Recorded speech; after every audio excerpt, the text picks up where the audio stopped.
O sol ainda não tinha rompido completamente o céu quando João Batista atravessou a viela estreita, carregando a caixa de ferramentas no ombro. O concreto irregular sob seus pés já fazia parte do corpo dele havia décadas. Cada desnível era reconhecido sem que precisasse olhar para baixo. A favela do Morro do Cruzeiro acordava cedo, não por escolha, mas por necessidade. O som distante de motos subindo, rádios ligados em volumes diferentes e o cheiro de café ralo escapando pelas janelas formavam o retrato de mais um dia comum, ao menos para quem ainda acreditava que ali existia normalidade. João era pedreiro desde os 15 anos. Aprendera o ofício com o pai, num tempo em que o morro não tinha dono definido, quando ainda se falava mais alto sobre futebol do que sobre armas. Agora, aos 58, o corpo denunciava os anos de trabalho pesado. Mãos calejadas, coluna rígida, o joelho esquerdo que rangia em silêncio a cada subida. Ainda assim, caminhava com firmeza. Precisava disso. A firmeza era o que o mantinha invisível. Ele não morava no Morro do Cruzeiro, mas trabalhava ali havia meses. Entrava, fazia o serviço, saía. Nunca perguntava demais, nunca olhava onde não devia. Sabia que, naquele lugar, sobreviver era uma questão de saber quando se calar. O que João não sabia, ao sair de casa naquela manhã, era que aquele dia não terminaria como os outros. No alto do morro, numa laje ampla cercada por homens armados, Leandro, conhecido ali apenas como Leozinho, observava a movimentação com olhos atentos. Jovem, pouco mais de 25 anos, carregava no rosto a mistura perigosa de carisma e frieza. Não gritava, não precisava. Sua autoridade vinha do silêncio e do olhar que não desviava. Leozinho era o dono do morro. Não oficialmente, claro. Para o Estado, ele não existia. Para os moradores, era impossível ignorá-lo. Decidia quem ficava, quem saía, quem trabalhava e quem desaparecia. O Comando Vermelho não o escolhera por acaso. Ele tinha estratégia, controle e uma calma que assustava até os mais antigos. Naquela manhã, Leozinho tinha um problema pequeno. E problemas pequenos, para ele, eram oportunidades de afirmação. A casa de um dos gerentes precisava ser ampliada. Um quarto a mais, uma laje reforçada, tudo rápido. O pedreiro contratado havia sumido. Sumir, naquele contexto, raramente era algo simples. Então alguém lembrou de João Batista. O velho trabalha bem, disseram. Não dá problema. Leozinho apenas assentiu. João foi abordado ainda antes de chegar à obra em que trabalharia naquele dia. 2 rapazes armados, jovens demais para carregar aquele peso no olhar, barraram seu caminho com naturalidade ensaiada. Mudança de planos, tio. Hoje tu vai trabalhar lá em cima. João não perguntou por quê. Apenas ajustou a caixa de ferramentas no ombro e seguiu. Sabia que perguntas eram vistas como desafio. E desafio ali não era tolerado. A casa ficava num ponto alto, com vista privilegiada da cidade. Um contraste cruel, lá embaixo, prédios, trânsito, o mundo que seguia fingindo não ver o morro. Lá em cima, o domínio absoluto de quem não precisava de autorização para nada. O serviço é esse, disse um dos homens, apontando para a planta improvisada sobre a mesa. E é de graça. A palavra caiu pesada. João sentiu o estômago endurecer, mas o rosto permaneceu neutro. Trabalhar de graça não era novidade ali. Muitos já tinham passado por isso. Alguns aceitavam, outros reclamavam. Os que reclamavam raramente voltavam a reclamar. Ele apenas assentiu. Começou o trabalho ainda pela manhã. Misturou concreto, mediu colunas, reforçou vigas. Suas mãos se moviam com precisão automática, resultado de uma vida inteira levantando paredes que nunca seriam suas. O sol subia rápido, castigando a pele, mas João não parava. Parar chamava atenção. Durante o dia, sentiu os olhares. Não de curiosidade, mas de vigilância. Cada movimento era observado, cada pausa contabilizada. Leozinho apareceu apenas uma vez por alguns segundos. Passou pela obra, observou as colunas, testou a firmeza de uma viga com o punho fechado. João manteve os olhos no chão, não por submissão exagerada, mas por instinto. Instinto de quem já tinha visto homens morrerem por muito menos. "Trabalha bem", comentou Leozinho, quase para si mesmo. João não respondeu. O que ninguém ali percebia era o peso invisível que aquele encontro carregava. Não havia reconhecimento no olhar de Leozinho, nenhuma memória despertada. Para ele, João era apenas mais um pedreiro velho, útil e descartável. Mas para João, aquele rosto não era estranho. Enquanto assentava os tijolos, o passado insistia em bater. Um menino pequeno correndo descalço num quintal de terra batida. Um garoto rebelde, sempre calado demais. Um adolescente que saiu de casa sem se despedir. João empurrou as lembranças para o fundo. Ali não havia espaço para nostalgia, apenas para sobreviver. Ao final do dia, exausto, sujo de cimento e suor, João foi dispensado com um aceno seco. Amanhã continua. Ele desceu o morro em silêncio, sentindo algo muito maior do que o cansaço apertar o peito. Não era medo, não exatamente. Era a certeza de que aquele serviço gratuito não era o verdadeiro preço que estava sendo cobrado. E sem que ninguém soubesse, o morro inteiro estava assentado sobre uma verdade que, se viesse à tona, faria tudo ruir, mais rápido do que qualquer parede mal construída. O Morro do Cruzeiro tinha regras próprias, invisíveis para quem olhava de fora, mas rígidas, como concreto armado para quem vivia ali. Não estavam escritas em lugar algum, mas todos as conheciam. Horário para circular, palavras que não se usavam, lugares onde o silêncio era obrigatório. João aprendera essas regras observando, nunca perguntando. O corpo dele se adaptava ao ambiente como ferramenta antiga que encaixa perfeitamente na mão. No dia seguinte, voltou antes do amanhecer. Subiu a ladeira sentindo o cheiro de lixo acumulado, misturado ao de pão fresco, vindo de uma birosca que insistia em abrir cedo. Crianças ainda dormiam em colchões finos. Mulheres varriam a frente de casa com vassouras gastas. A favela seguia viva, apesar de tudo, pulsando numa rotina que ignorava a presença constante das armas. A obra avançava rápido. João sabia otimizar material, reforçar estrutura sem desperdício. Cada parede levantada era feita como se fosse para durar décadas. Não por zelo com quem moraria ali, mas por respeito ao próprio ofício. Trabalhar mal seria quase um insulto a si mesmo. Durante a manhã, começou a notar os personagens que orbitavam aquela casa. Anderson, o gerente local, homem de fala baixa e olhar desconfiado, aparecia para conferir o andamento. Nunca elogiava, nunca criticava, apenas observava. Tinha uma cicatriz no pescoço que denunciava uma vida anterior ao cargo que ocupava.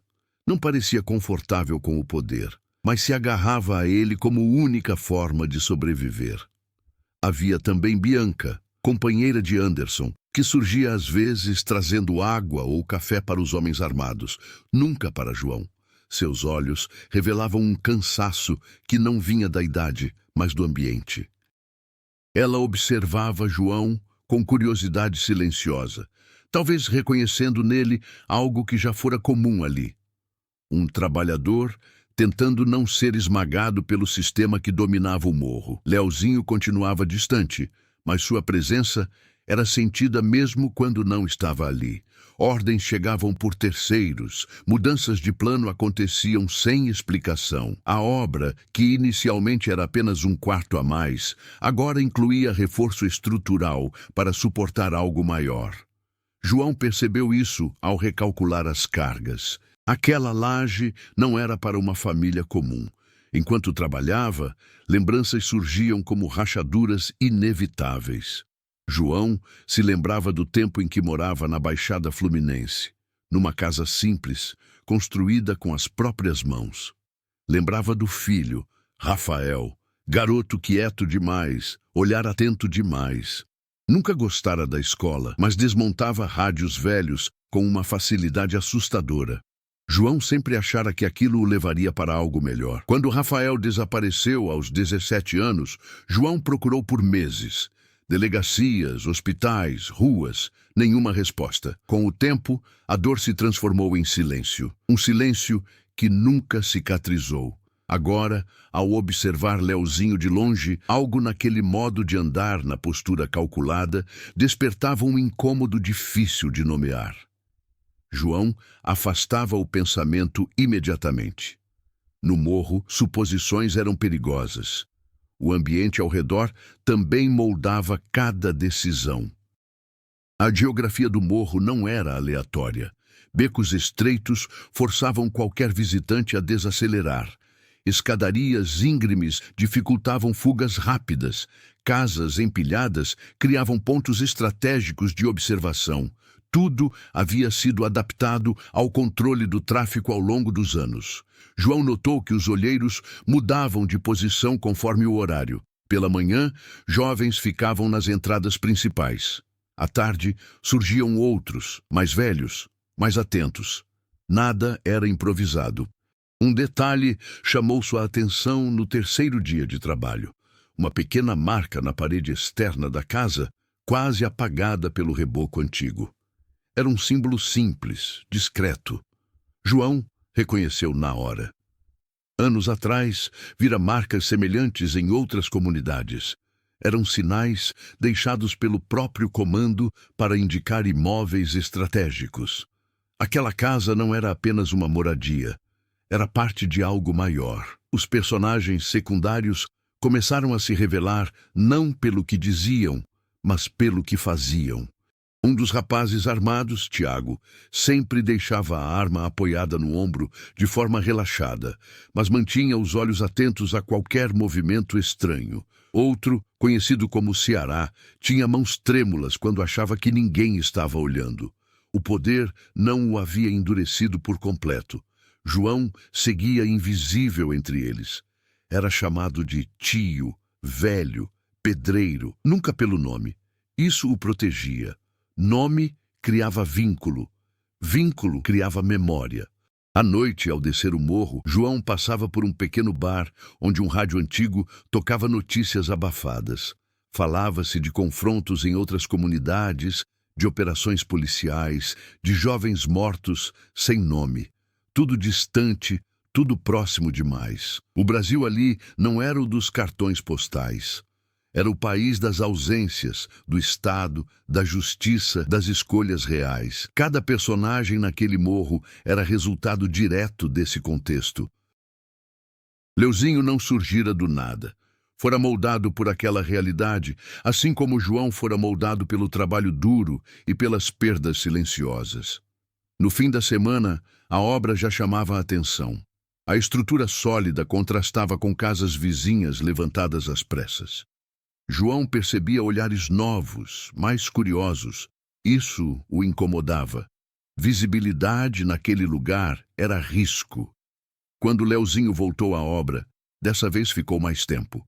Caminhou pela laje, observou a vista da cidade, comentou algo com Anderson. João continuou trabalhando, mas sentiu o peso daquele olhar mais próximo. Tu é bom no que faz, disse Leozinho finalmente, sem encarar João diretamente. João apenas assentiu. O mundo ao redor deles seguia girando, ignorante da tensão silenciosa que se acumulava. Cada tijolo assentado, cada viga reforçada, aproximava não só a conclusão da obra, mas um encontro inevitável entre passado e presente. E, embora ninguém ali percebesse ainda, as fundações daquela história estavam ficando profundas demais para serem ignoradas. A segunda semana de trabalho começou com uma mudança sutil, mas significativa. João percebeu logo na subida do morro. Havia mais homens armados e o clima estava mais tenso. Conversas eram interrompidas quando alguém se aproximava. Motos subiam e desciam em intervalos curtos demais para serem coincidência. Algo estava sendo preparado. Na obra, o projeto sofreu novas alterações. Anderson apareceu com plantas rabiscadas às pressas, exigindo reforços extras na laje e a abertura de um acesso lateral. João entendeu imediatamente o que aquilo significava. Não era mais uma ampliação residencial. Era uma estrutura pensada para suportar peso constante, circulação intensa, talvez até armazenamento de material pesado. Ele fez as contas em silêncio. Aquilo exigiria mais tempo, mais material, mais esforço. Mas não havia espaço para negociação. "Dá para fazer?" perguntou Anderson, sem elevar a voz. João assentiu. Sempre assentia, mas pela primeira vez sentiu um incômodo mais profundo do que o cansaço físico. Aquela construção sustentaria algo que não queria ajudar a fortalecer. Ainda assim, suas mãos continuaram se movendo. A sobrevivência falava mais alto que a consciência. Os dias passaram com ritmo acelerado. João trabalhava sob vigilância constante. Um dos rapazes armados ficava sempre próximo demais, observando cada etapa. Não era desconfiança técnica, era controle. O pedreiro não podia errar, mas também não podia entender demais. No terceiro dia daquela semana, um pequeno incidente mudou o tom de tudo. João precisou descer até o depósito improvisado para buscar mais vergalhões. Ao dobrar um corredor estreito entre casas, ouviu vozes elevadas. Reconheceu uma delas, Tiago, o rapaz que costumava manter a arma relaxada no ombro. Antes que pudesse se afastar, viu o empurrão. Um morador mais velho caiu no chão, tentando explicar algo. João congelou por um segundo. Não era assunto dele, nunca era. Mas algo no jeito do homem, a forma como tentava se levantar, trouxe à tona memórias antigas. Tiago levantou a arma, mais como ameaça do que intenção real. João não interveio. Baixou a cabeça e seguiu andando, sentindo o peso da omissão se somar ao da idade. No morro, justiça era uma palavra vazia. Quando voltou à obra, percebeu que alguém o observava. Ceará, o rapaz das mãos trêmulas, desviou o olhar rápido demais. João entendeu que tinha sido visto. Aquilo criava uma camada nova de risco. Testemunhas, mesmo involuntárias, nunca eram neutras.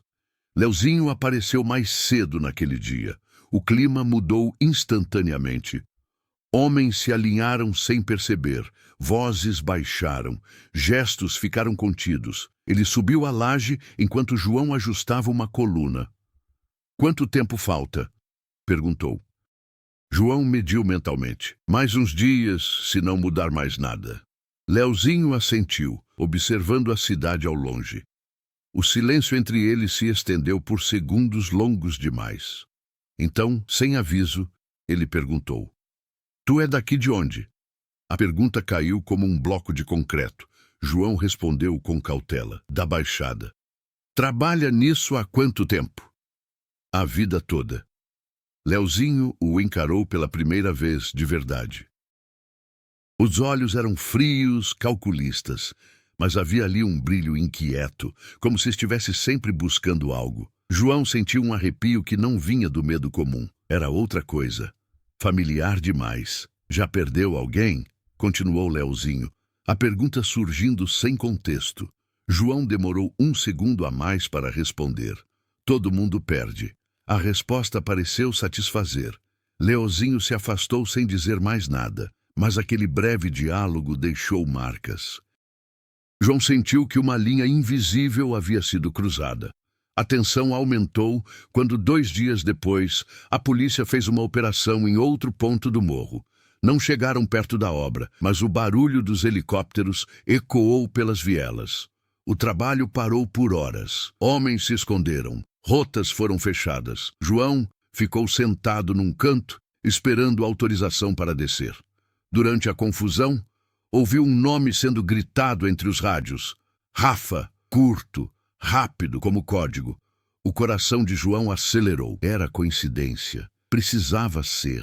Ainda assim, a sensação não o abandonou. Quando o movimento cessou, a obra foi retomada com urgência redobrada. Agora havia prazo. João trabalhava até o limite do corpo. As mãos tremiam ao final do dia, não só pelo esforço, mas pelo peso crescente das suspeitas. Um novo obstáculo surgiu quando parte do material prometido não chegou. Anderson pressionava, Leozinho exigia resultados. João precisou improvisar soluções técnicas para não comprometer a estrutura. Cada decisão era tomada sob risco. Um erro poderia custar mais do que o emprego. Personagens secundários começaram a influenciar diretamente o conflito. Bianca, ao passar pela obra, deixou uma garrafa de água perto de João sem dizer nada. Um gesto mínimo, mas carregado de significado. Humanidade naquele lugar era rara e perigosa. Ceará, por sua vez, começou a se aproximar mais. Fazia perguntas vagas, observava demais. João sentia que ele buscava algo. Talvez uma saída, talvez um exemplo. Mas João não tinha respostas para oferecer.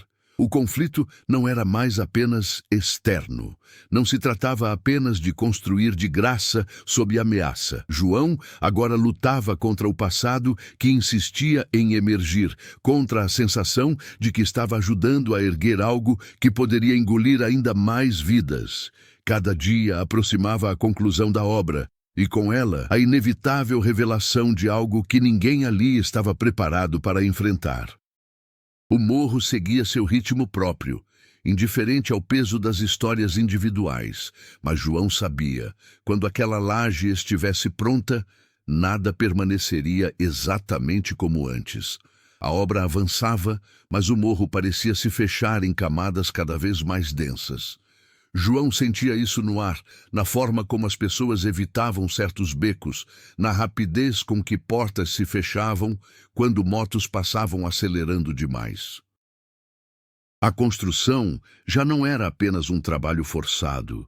Tornara-se o eixo em torno do qual pequenas histórias paralelas começavam a se entrelaçar. Ceará passou a aparecer com mais frequência perto da obra, sempre com uma desculpa banal. Às vezes trazia material, às vezes apenas ficava observando João trabalhar. O tremor nas mãos diminuía quando falava de coisas simples, futebol, calor, cansaço, e aumentava quando alguém mais se aproximava. João percebeu que o rapaz carregava um medo constante, não de morrer, mas de errar. Numa tarde, enquanto ajustavam uma forma de madeira, Ceará comentou quase sem pensar: "Nem todo mundo escolhe isso aqui." João não respondeu.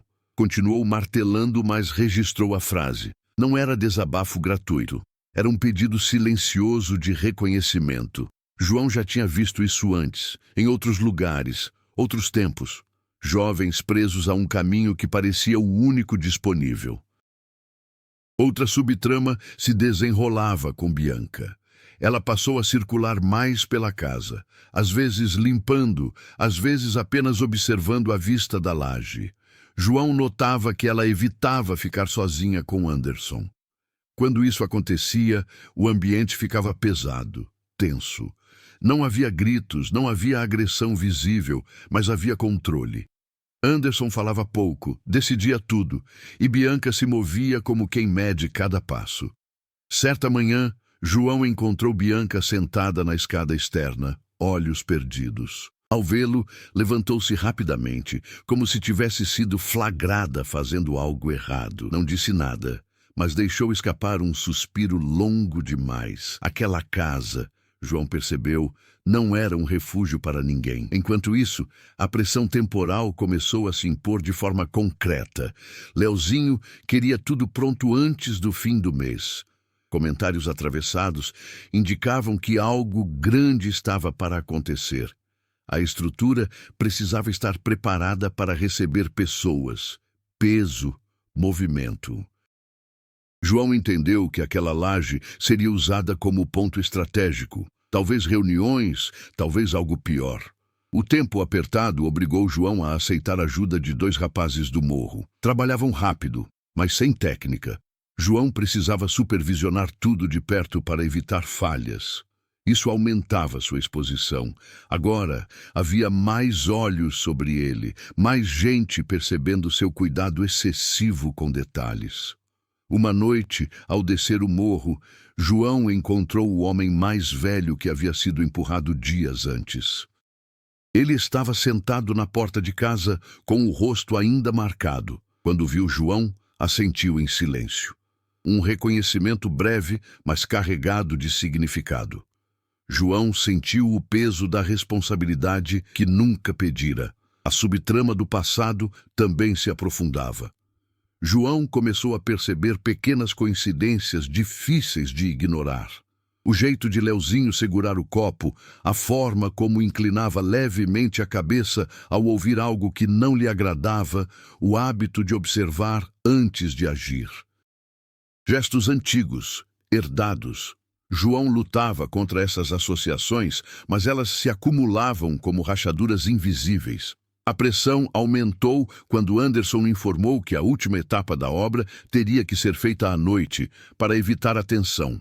Trabalhar no escuro, com iluminação improvisada, elevava o risco. João argumentou tecnicamente, mas foi ignorado. O prazo falava mais alto.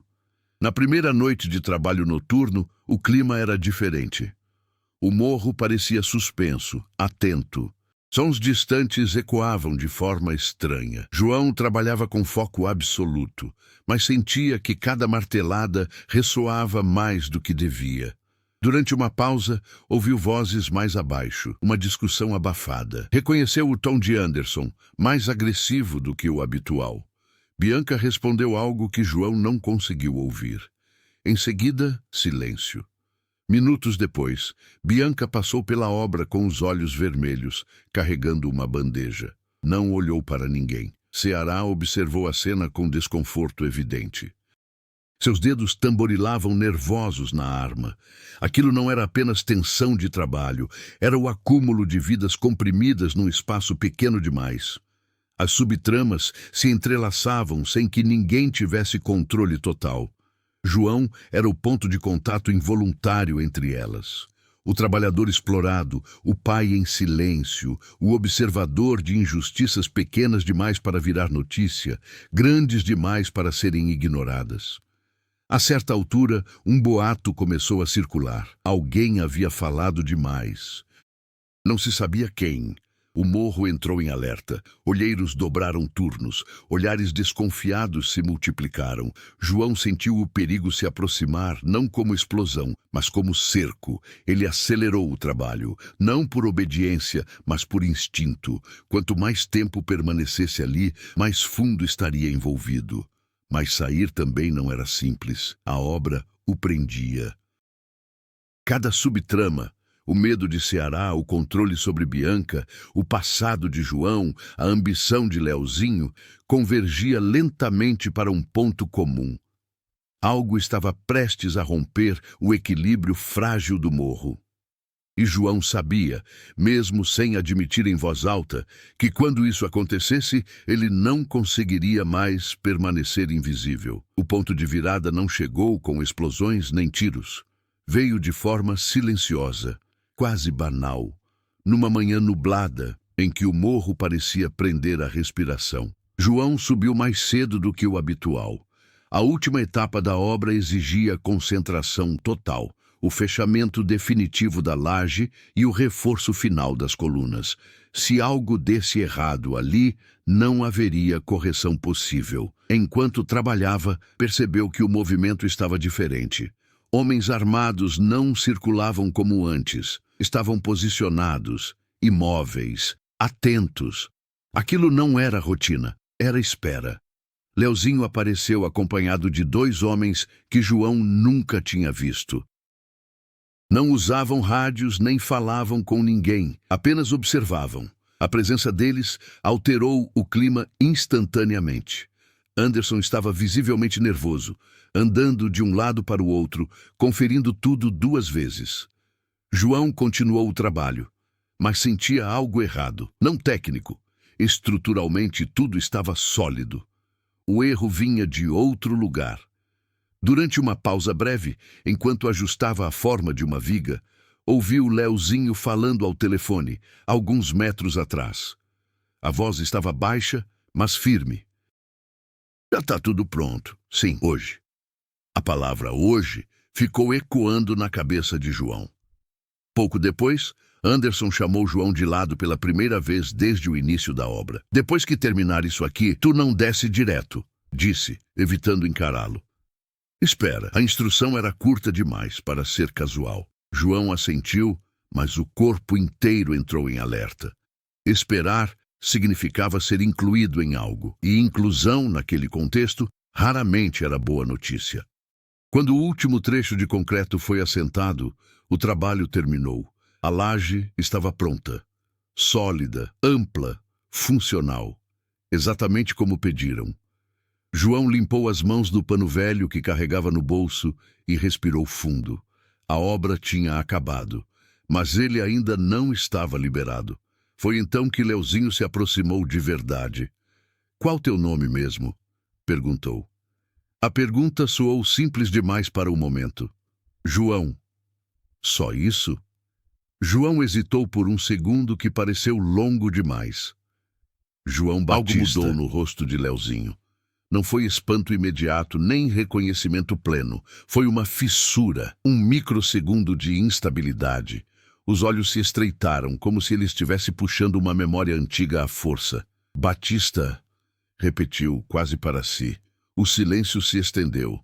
Anderson observava tenso. Os homens armados ficaram atentos. Leozinho deu alguns passos pela laje, respirou fundo e voltou a encarar João. "Tu nasceu onde, João Batista?" João sentiu que não havia mais como fugir. "Na Baixada. Morei muitos anos em Nova Iguaçu." O olhar de Leozinho endureceu. "Teu filho..." começou, interrompendo a própria frase. "Tu tem filho?" O mundo pareceu diminuir ao redor de João. Ele poderia mentir. Deveria mentir. Mas o cansaço de décadas pesou mais. "Tive." A palavra caiu pesada. Como era o nome dele, João engoliu em seco. "Rafael." O impacto foi imediato. Leozinho deu um passo atrás, não grande, não dramático, mas suficiente para ser notado. O rosto perdeu a rigidez ensaiada. Por um instante, ele não era o dono do morro. Era apenas alguém confrontado por algo que não podia controlar. "Mentira", disse, rápido demais. João não respondeu. Apenas tirou do bolso um chaveiro antigo, gasto, com uma pequena plaquinha de metal. Gravado ali, quase apagado, estava o nome Rafael. Era isso que ele carregava quando saiu de casa, disse João, a voz firme, apesar do turbilhão interno. O silêncio se tornou absoluto. Nenhum rádio chiou. Nenhuma moto passou. Leozinho olhou para o chaveiro como se fosse um objeto perigoso. A respiração ficou irregular. Os homens ao redor não entendiam, mas sentiam que algo grave estava acontecendo. "Meu pai morreu", disse Leozinho num tom estranho, defensivo. "Minha mãe falou que ele abandonou a gente." João sustentou o olhar. "Eu procurei. Anos. Não achei. As peças se encaixaram de forma brutal. A fuga do passado. A ausência explicada por versões incompletas. O menino quieto que saiu de casa e nunca voltou. O jovem que precisou se reinventar para sobreviver." Leozinho virou o rosto, passando a mão pelo cabelo curto. A máscara de controle estava rachada. Pela primeira vez, ele parecia perdido. "Então tu construiu isso tudo?" murmurou, olhando para a laje. "Sem saber que era para mim." "Eu sabia quem mandava", respondeu João. "Só não sabia quem tu era. A revelação não trouxe alívio, trouxe caos. O ponto de virada estava ali. O homem que explorava o pedreiro era o filho que ele perdera. O pedreiro forçado a trabalhar de graça era o pai que o dono do morro acreditava ter sido abandonado. Nada poderia voltar a ser simples depois disso. E naquele instante, o poder que sustentava o morro inteiro ficou perigosamente instável. A revelação não se espalhou pelo morro como um incêndio. Ela se instalou como uma rachadura profunda, silenciosa, capaz de comprometer toda a estrutura. Por alguns segundos longos demais, ninguém soube exatamente como reagir. Os homens armados se entreolharam, confusos, esperando um comando que não vinha. Leozinho foi o primeiro a se mover. Caminhou até a beirada da laje e ficou olhando a cidade lá embaixo, os prédios distantes, o mundo que nunca lhe pertencera. O rádio preso ao cinto chiou, mas ele desligou sem ouvir. Pela primeira vez, o controle absoluto escapava de suas mãos. Sai todo mundo, disse por fim, sem se virar. Agora, a ordem não admitia questionamentos. Anderson hesitou. Abriu a boca para falar, mas fechou ao perceber o tom. Um a um, os homens se afastaram, descendo as escadas, deixando apenas Leozinho e João na laje recém-construída. O espaço amplo, pensado para reuniões estratégicas, tornou-se um território íntimo demais. João permaneceu onde estava, não avançou, não recuou. Sabia que qualquer gesto poderia ser interpretado como ameaça. O corpo inteiro estava tenso, mas a mente curiosamente calma. O pior já tinha acontecido. O segredo estava exposto. Tu sabe o que tu fez comigo? Perguntou Leozinho ainda de costas. João não respondeu de imediato. Esperou que a pergunta encontrasse seu próprio peso. Eu não escolhi sumir, disse enfim, mas eu falhei em te encontrar. Leozinho riu, um riso curto, sem humor. Falhar, repetiu. Eu cresci ouvindo que tu tinha escolhido outra vida, que não quis saber. Ele se virou, os olhos agora carregados de algo novo. Não raiva pura, mas confusão, ressentimento e uma dor antiga mal resolvida. Tu tem ideia do que é crescer sem nada? Continuou. De aprender cedo que ninguém vem salvar? João assentiu lentamente. Eu sei, porque eu tentei salvar e não consegui. As palavras não eram defesa, eram constatação. A consequência imediata da revelação não foi reconciliação, nem explosão de violência. Foi o colapso interno de Leozinho. A identidade que ele construíra, a do homem que não devia nada a ninguém, estava ameaçada. Lá embaixo, o morro sentia o reflexo disso. Ordens começaram a se contradizer. Um dos olheiros abandonou o posto sem autorização. Ceará discutiu com outro rapaz armado. Anderson andava de um lado para o outro, tentando assumir um controle que não lhe pertencia. Bianca percebeu a mudança antes de todos. Quando soube que Leozinho havia mandado esvaziar a laje, entendeu que algo sério tinha acontecido. O olhar dela encontrou o de João quando ele desceu alguns minutos depois. Não houve palavras, mas houve compreensão. Algo tinha virado do avesso. A consequência prática veio rápido. Uma reunião marcada para aquela noite foi cancelada sem explicação. Isso não acontecia nunca. No mundo do tráfico, compromissos não eram adiados sem motivo grave. O boato começou a circular, distorcido, incompleto. Leozinho estava instável. Instabilidade era fraqueza. João foi mantido no morro. Não como prisioneiro explícito, mas também não como homem livre. Um dos rapazes o acompanhava discretamente para onde fosse. Leozinho não deu instruções claras sobre ele. Essa ausência de decisão era por si só perigosa.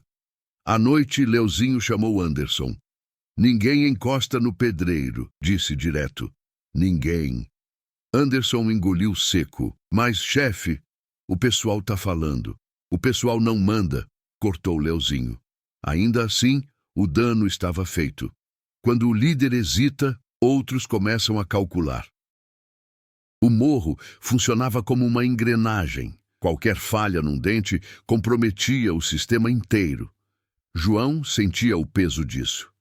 Não era apenas uma questão familiar. Sua presença ali agora ameaçava o equilíbrio de poder. Ele se tornara uma variável imprevisível, num ambiente que só funcionava com controle absoluto.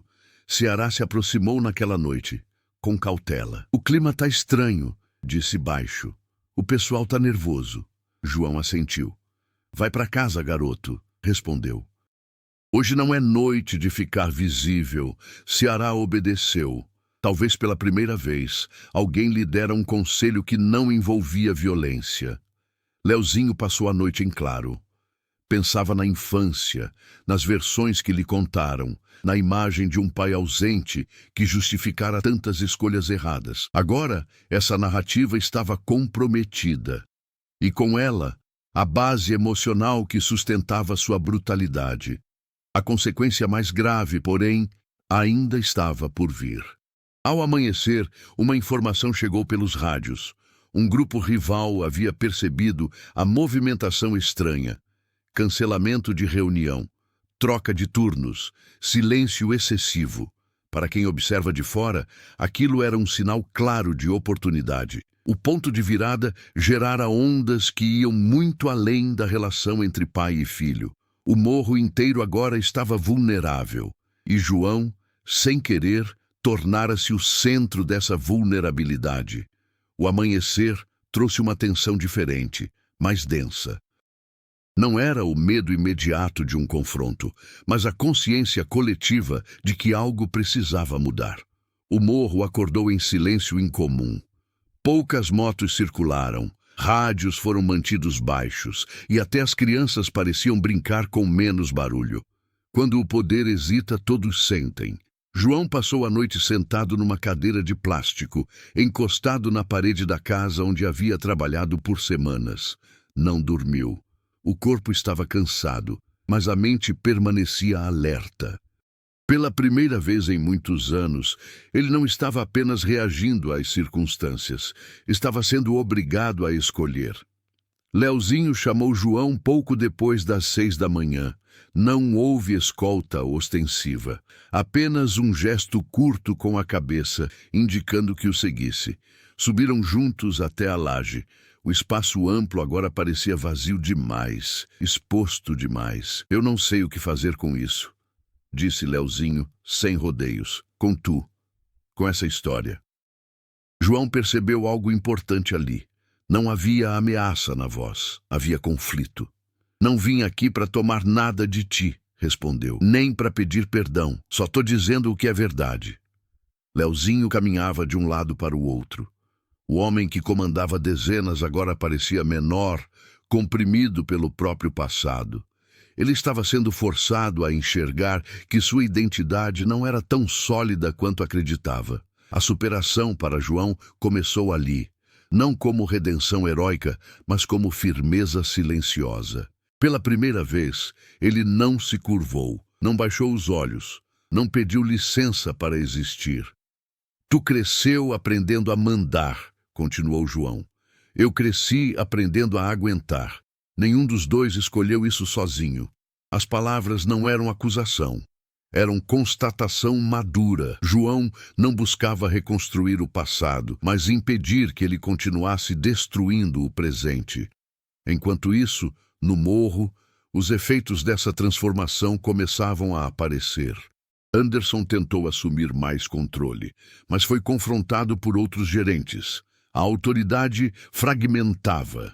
Ordens contraditórias geravam falhas. Um carregamento atrasou. Um posto ficou vazio por tempo demais. Ceará observava tudo com atenção. Pela primeira vez, ele via a estrutura falhar. E, estranhamente, isso não lhe causava medo imediato, mas possibilidade. Se até o topo podia rachar, talvez houvesse saída. Bianca tomou uma decisão própria. Pegou uma mochila pequena, juntou documentos e roupas essenciais. Não pediu permissão, não avisou Anderson. Apenas saiu cedo, misturando-se aos primeiros trabalhadores que desciam o morro. Aquela foi sua forma silenciosa de superação. Sair antes que o caos se tornasse irreversível. João também evoluía internamente. A culpa que carregara por décadas começou a se reorganizar. Não desapareceu, mas deixou de ser paralisante. Ele não podia mudar o que aconteceu, mas podia escolher não ser cúmplice do que viria. Se ficar assim, disse João a Leozinho, isso aqui vai cair, não a casa. Tudo. Leozinho entendeu. Pela primeira vez, não como chefe, mas como alguém responsável por vidas além da própria. Tu acha que eu posso sair disso? Perguntou, quase em sussurro. João pensou antes de responder. Sair, talvez não. Mas mudar o jeito de segurar, sim. A transformação de Leozinho não foi imediata nem completa. Não houve abandono súbito do poder, nem confissão pública. Houve algo mais perigoso, dúvida. E a dúvida obrigou a ação consciente. Ele ordenou o adiamento de qualquer confronto. Reposicionou homens não para ataque, mas para contenção. Mandou reforçar rotas de saída para moradores em áreas mais expostas. Pequenos gestos, quase invisíveis, mas inéditos. Essas ações geraram estranhamento, mas também respeito silencioso. Alguns perceberam que aquilo evitava mortes desnecessárias. Outros viram fraqueza. O risco permanecia. João, por sua vez, pediu algo simples. Me deixa ir.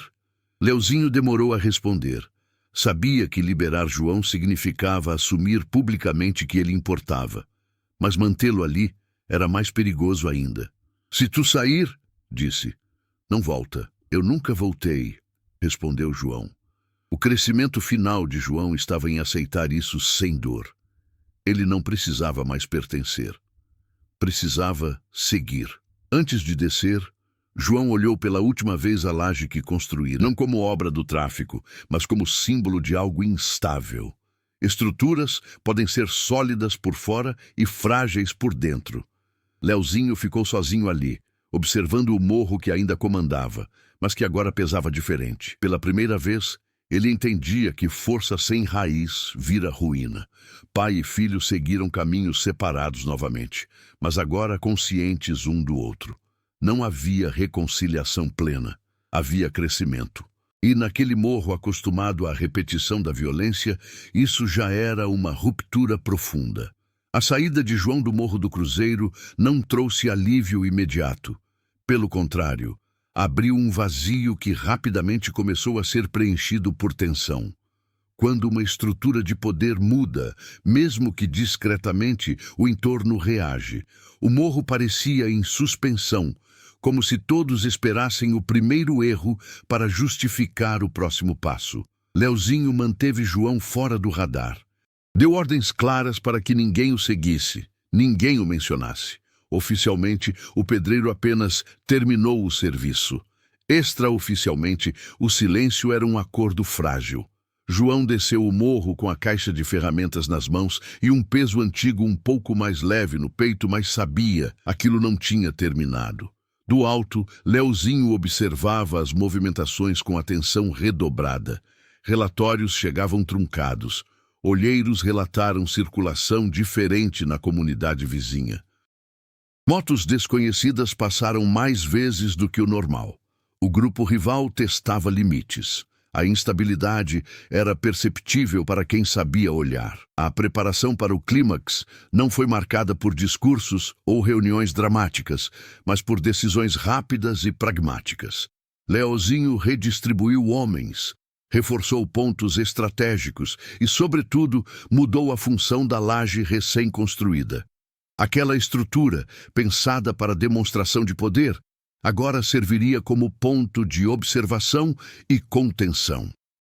Nada de festas, nada de encontros chamativos. Essa mudança não agradou a todos. Anderson confrontou Leozinho naquela mesma tarde. O pessoal tá achando que tu tá recuando, disse, sem rodeios. Leozinho não levantou a voz. Quem acha isso pode ir embora. A resposta foi clara. Pela primeira vez desde a revelação, ele reafirmava a autoridade, não pela força bruta, mas pela decisão. Anderson percebeu que o espaço para disputa havia diminuído. Mesmo assim, o ressentimento se instalou. Ambição ferida costuma ser combustível perigoso.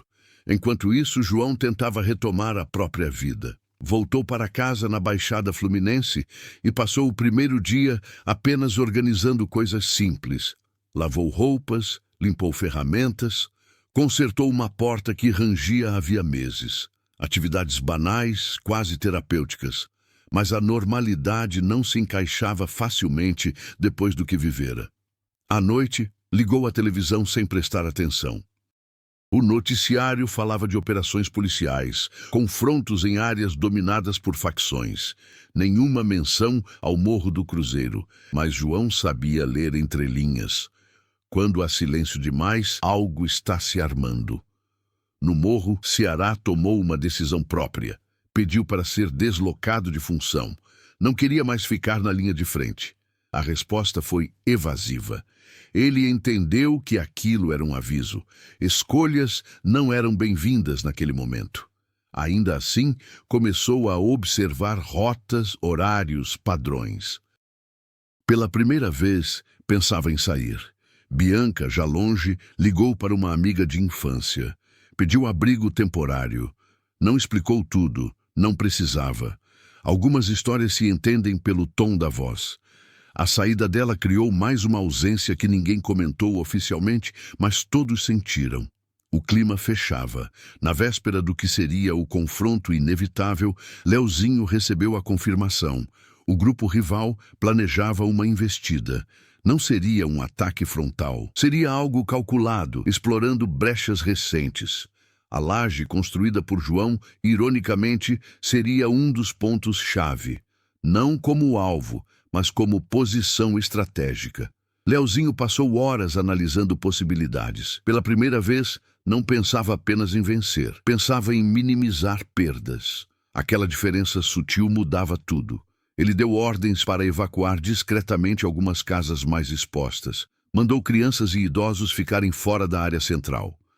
Medidas incomuns, vistas por alguns como fraqueza, por outros como lucidez tardia. João sentiu o impacto disso sem estar presente. Recebeu uma ligação curta, anônima. Não volta para cá, hoje. A ligação caiu antes que pudesse responder. João entendeu o recado. Algo grande estava prestes a acontecer, e sua presença poderia ser usada como gatilho emocional ou estratégia suja. Ele se sentou na cama, segurando o velho chaveiro de Rafael. Não rezou. Não pediu nada. Apenas aceitou que, gostasse ou não, fazia parte daquele desfecho. No morro, a noite caiu pesada. Poucas luzes acesas, homens posicionados, silêncio forçado. Cada passo era calculado, cada olhar atento. A preparação estava completa. Não havia mais espaço para ajustes, apenas para execução. O clímax se aproximava não como explosão inevitável, mas como consequência lógica de tudo que fora construído. Não apenas a laje, mas anos de escolhas, ausências e verdades adiadas. Quando o primeiro sinal finalmente surgisse, ninguém ali poderia fingir surpresa. O primeiro sinal não foi um tiro, foi o silêncio absoluto dos rádios. Leozinho percebeu imediatamente. Os aparelhos, que costumavam chiar com mensagens constantes, estavam mudos demais. Aquilo significava interferência proposital. O ataque não viria em massa, mas em cortes precisos, explorando falhas de comunicação. Exatamente como ele previra, e ainda assim impossível de controlar totalmente. O confronto começou pelas bordas do morro. 2 pontos quase simultâneos. Fogos estouraram, como aviso atrasado, ecoando pela madrugada. Homens correram para posições já definidas. A laje construída por João tornou-se naquele instante o centro nervoso da defesa. Leozinho subiu rápido, acompanhado apenas do necessário. Não queria aglomeração. Do alto, tinha visão ampla das vielas e acessos. A estrutura aguentava o peso, firme, estável. João tinha feito bem o trabalho. Ironicamente, bem demais. Os primeiros disparos cortaram o ar. Não eram aleatórios. Eram testes. O grupo rival queria medir resposta. Leozinho não ordenou avanço.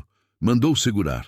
Deixar claro que estavam preparados, mas não desesperados. Cada segundo ganho era uma vida poupada. Em outro ponto do morro, Anderson tomou uma decisão por conta própria.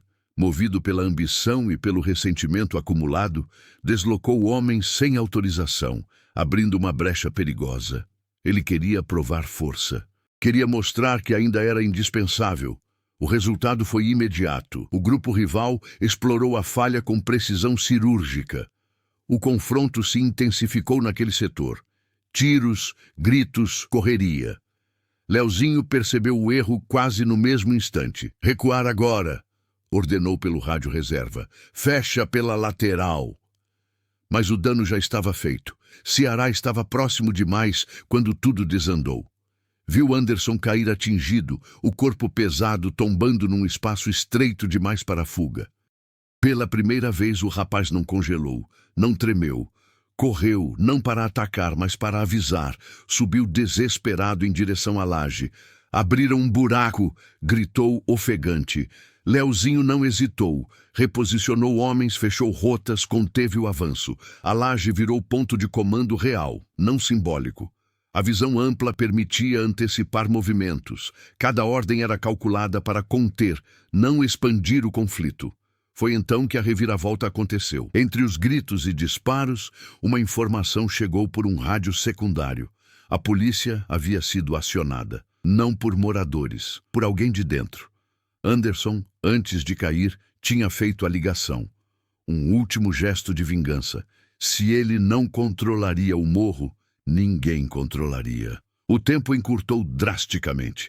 Agora havia 3 forças em jogo. O grupo rival, o próprio morro em defesa fragmentada e a polícia se aproximando. Qualquer erro levaria ao colapso total. Leozinho sentiu o peso da decisão final. Poderia ordenar confronto total e tentar escapar antes da chegada policial, como muitos fariam. Ou poderia segurar, conter e aceitar as consequências. Foi ali que a transformação se completou. Ninguém avança, ordenou. Segura posição, protege saída de morador. Agora, alguns hesitaram. Outros obedeceram de imediato. A ordem contrariava tudo o que o tráfico ensinava sobre domínio, mas evitava mortes desnecessárias. No meio do caos, uma bala perdida atingiu a mureta da laje, estilhaçando o concreto. Leozinho se abaixou instintivamente. O impacto não foi físico, mas simbólico. Aquela estrutura, construída pelo pai que ele acreditara ter perdido, estava sendo testada no limite. E resistiu. As sirenes começaram a ecoar ao longe. O grupo rival recuou rapidamente. Não queriam confronto com a polícia. O ataque falhara em seu objetivo principal, explorar a instabilidade total. A polícia subiu o morro com cautela. O confronto diminuiu até cessar. Homens se dispersaram, alguns foram presos, outros escaparam por rotas conhecidas. O morro entrou num silêncio pesado, interrompido apenas por ordens secas e passos apressados. Leozinho permaneceu na laje até o último instante. Não fugiu, não desceu correndo. Observou enquanto podia. Quando percebeu que não havia mais o que controlar, desceu calmamente e se misturou ao fluxo, desaparecendo antes do cerco se fechar completamente. Longe dali, na baixada, João acordou sobressaltado com o som distante de helicópteros. Ligou a televisão. As imagens mostravam o Morro do Cruzeiro cercado, nenhum nome citado, nenhuma história completa contada. Ele desligou. O clímax não trouxe vitória clara nem derrota absoluta. Trouxe sobrevivência e mudança. A laje permaneceu em pé. O morro também, ferido, exposto, mas ainda de pé. E pela primeira vez, o desfecho não foi decidido apenas pela força, mas por uma escolha consciente no momento mais crítico. O dia seguinte amanheceu estranho no Morro do Cruzeiro.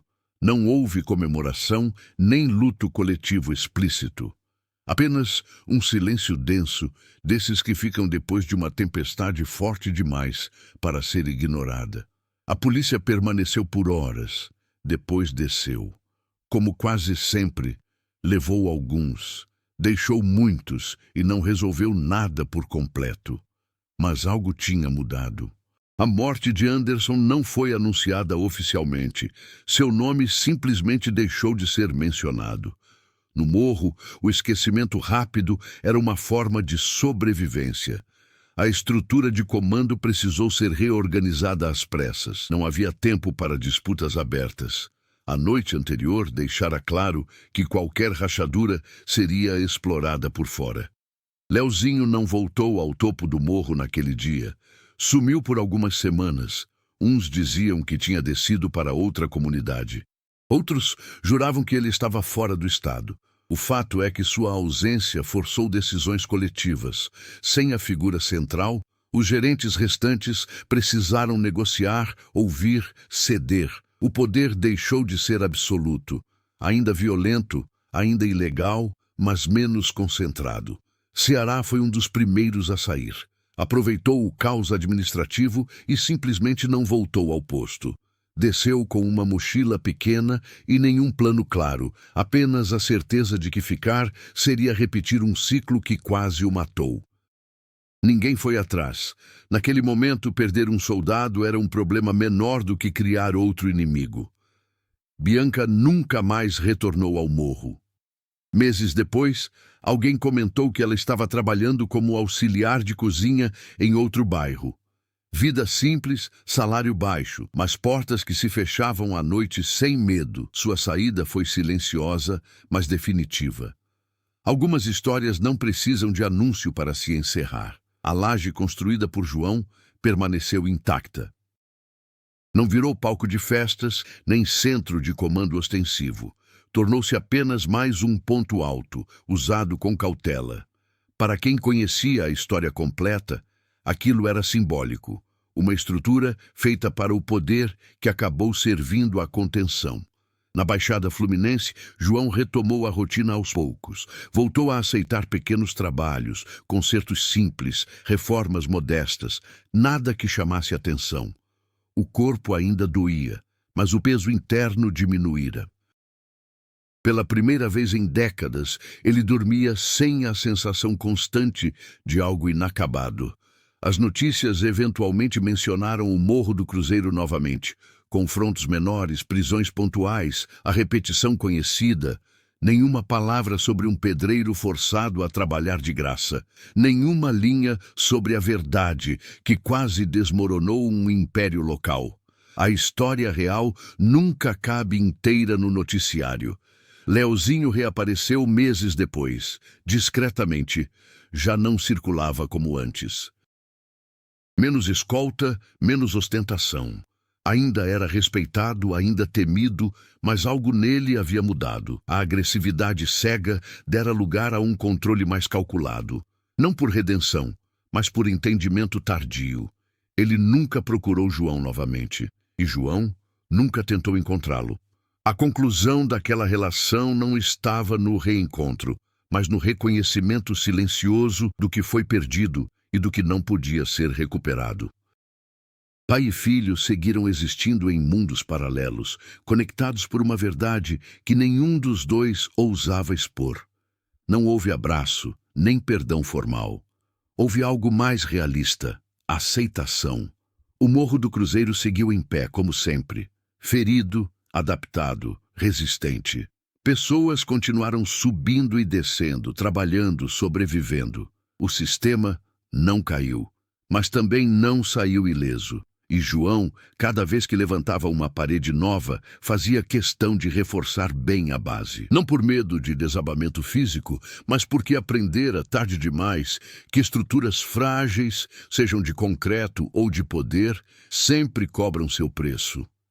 Anos depois, a casa da laje ainda resistia ao tempo, marcada por infiltrações e remendos, como tudo no morro. João nunca mais subiu ali. Soube por comentários distantes que Leozinho deixou o comando definitivamente após uma negociação silenciosa. Ninguém contou detalhes. Ceará abriu uma pequena oficina de motos na Baixada. Bianca formou uma família longe dali. E João, sempre que passava a mão pelo chaveiro antigo, não sentia mais culpa. Apenas a certeza de que, mesmo tarde, a verdade tinha encontrado seu lugar. Se essa história te fez refletir sobre escolhas, consequências e as verdades escondidas por trás do poder, compartilhe sua opinião nos comentários. Histórias como essa não são apenas ficção. Elas ecoam realidades que muitos preferem não enxergar. Se você acredita que narrativas intensas e humanas ajudam a entender o mundo de outra forma, apoie este conteúdo. Inscreva-se no canal, deixe seu like e compartilhe essa história para que mais pessoas possam refletir sobre o que acontece quando o passado cobra seu preço.